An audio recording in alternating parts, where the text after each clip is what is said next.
দেখো আরেকটা অনুপাতের দুর্দান্ত ইম্পর্টেন্ট অঙ্ক, ওটা হচ্ছে ax/b সমান 2:3, bx/c সমান 6:7, c/2 সমান 8:11 হলে ax/b c/d কত? ওকে, আমরা কি করব দেখো, এর আগে যে নিয়মে শিখেছি সেই নিয়মেই করব, একই প্রসেস করব। ax/b সমান কত ছিল? 2:3। এই পদ্ধতিগুলো তোমরা মুখস্থ করে ফেলো। bx/c সমান কত? 6:7। দেখতে পাচ্ছ এখানে বিবি মিলে গেল। তাহলে এই বি এর মান আমাদের কি করতে হবে? 1 করতে হবে, তাই না? তাহলে এই যে 3 কে আমরা 2 দিয়ে গুণ করলে কত হয়? 3 দুগুণে 6। আর এ কে কত দিয়ে গুণ করব? 1 দিয়ে গুণ করব, 6 কে 6। তাহলে বি এর মানটা মিলে গেল। এই 2 দিয়ে একেও গুণ করতে হবে, তাই তো? আর এর 1 দিয়ে এখানেও গুণ করতে হবে, কোনাকুনি গুণ। তাহলে কি দাঁড়ালো তোমরা দেখো, এর মান কি দাঁড়ালো?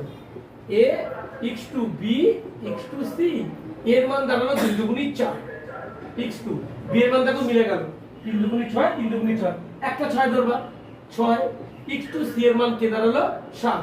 তার মানে a x2b x2c সমান 4 x2 6 x2 7। তিন সংখ্যা দিলে অঙ্কটা এটাই হতো। তো দুই সংখ্যা শিখলাম, তিন সংখ্যা শিখলাম, এবার চার সংখ্যা কি করে করব? এখানে তো আরেকটা মান দেয়া আছে, সেটা হচ্ছে তোমাদের এখানে দেয়া আছে c x2d সমান দেয়া আছে 8 x2 11। মন দিয়ে দেখবে 8 x2 11। তাহলে এখানে কমন মান কে মিলে যাচ্ছে দেখো? c। c এর মানটা আমাদের 1 করতে হবে। তাহলে আমাদের এই 8 দিয়ে উপরে সবার গুণ হবে, এর 7 দিয়ে নিচে সবার গুণ হবে। এই পদ্ধতিটা আমরা শিখেছি। তাহলে এই 8 দিয়ে যদি উপরে গুণ করি, এরও 8 দিয়ে গুণ, একেও 8 দিয়ে গুণ, একেও 8 দিয়ে গুণ, এখানেও 7 দিয়ে গুণ, এখানেও 7 দিয়ে গুণ। ওকে, এবার দেখো চার জনের মানই মিলে গেল, দেখবে? দাও কি সুন্দর অঙ্ক। a x2b x2c x2d এর মান কত দাঁড়ালো? 4 8 32 x2। b এর মান কত দাঁড়ালো? 6 8 48 x2। c এর মানটা দেখো মিলতেই হবে, দেখো 7 8 56 7 8 56। তাহলে একটা 56 ধরবো, 7 8 56 x2। আর c এর d এর মান কত? 7 8 77। This is answer. 32 x2 48 x2 56 x2 7। দুর্দান্ত একটা অঙ্ক শিখবে। এর মান যদি 1/2 * b হয়, b এর মান 1/3 * c হয়, তাহলে ax/c কত? একদম শর্টকাট মেথডে তোমরা কি করবে? এই ধরনের অঙ্কগুলো দিলে দেখো a আর c চেয়েছে, b কে চাইনি, তাই তো? তাহলে আমরা কি লিখব এখানে? ax/c সমান তাহলে এর মানটা কত? 1/2 গুণ b এর মানটা দেখো, b আর b নেই, b এর মান কোনটা? এইটা 1/3c। তাহলে সেখানেই বসে যাবে 1/3 বসাবে।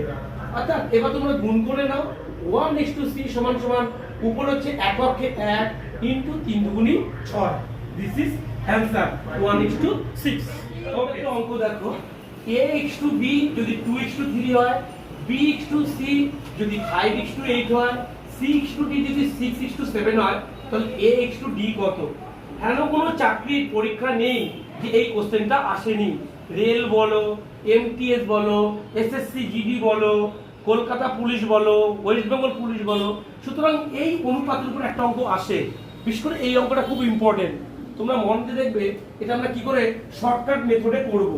আমরা কি করব দেখে নাও। এই যে ax/b মানে তোমরা জানো a/b গুণ, তারপরে কে আছে b/c গুণ, তারপরে কে আছে c/d, সব গুণ দিয়ে সমান দিয়ে রাখলাম। ওকে, এবার এর অনুপাতগুলো তাই করো। প্রথমটা কত ছিল? 2/3 গুণ, তারপরে ছিল 5/8 গুণ 6/7। আসলে বুঝতে পেরেছো? এইবার তোমরা দেখো কি দুর্দান্ত বিষয়, কেটে দাও। দেখো উপরের বি নিচের বি কেটে গেল, উপরের সি নিচের সি কেটে গেল। দেখো ax/d চেয়েছে না, এটা উপরে হলো a নিচে হলো d। এইখানে তোমরা সংখ্যাগুলো কাটো, যে যেভাবে করে কাটো। 3 থেকে 6 কে কেটে দাও, 3 দুগুণী 6, 2 দিয়ে 8 কে কেটে দাও, 4 দুগুণী 8, এই 2 দিয়ে 4 কে কেটে দাও, 2 দুগুণী 4। তাহলে কে পড়ে রইলো? উপরে a নিচে d। তার মানে ax/d সমান উপরে কে আছে? শুধু 5 x2, নিচে কে আছে? 7 দুগুণী 14। This is answer. ওকে।